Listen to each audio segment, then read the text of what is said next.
Formula One is heading toward one of the most significant technical resets in its modern history.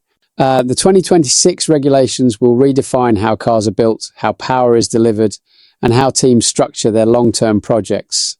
With major changes to engines, aerodynamics, and fuels, the next cycle is widely viewed inside the paddock as an opportunity for competitive order to shift. For several manufacturers, the new era is not only about performance, but also about internal direction. Development philosophies are being questioned. Leadership structures are under scrutiny. After a demanding 2025 season, expectations around how teams position themselves for 2026 have intensified, particularly among those seeking to reassert themselves at the front.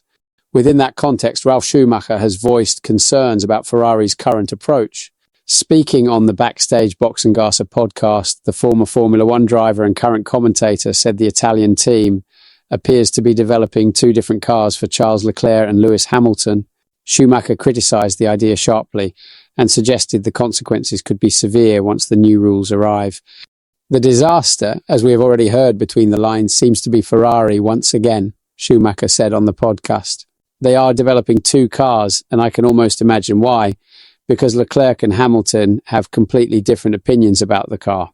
He argued that such a strategy creates structural problems from the outset. If that is the case, then it is a disaster from the beginning. I have always said that because you cannot develop two cars, he stated. The backdrop to these comments is the scale of the 2026 overhaul. The new power units will operate with a 50-50 split between electric energy and internal combustion.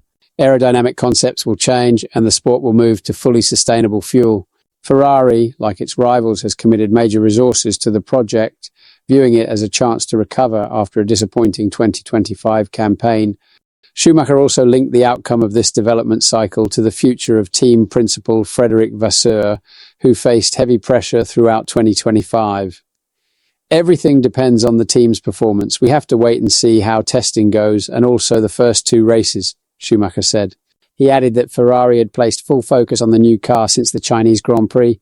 If that does not happen, there will be changes. I'm almost certain of that, he emphasized, pointing to the team's long history of leadership turnover. Formula One is currently in its winter break. Cars will return to the track for private testing in Barcelona from January 26 to 30, before heading to Bahrain for two pre-season sessions from February 11 to 13 and February 18 to 20. Those outings will offer the first concrete indication of whether Ferrari's direction supports Schumacher's warning or contradicts it. What's your take on this situation? Share your opinion below and don't forget to subscribe to the channel for more Formula One updates.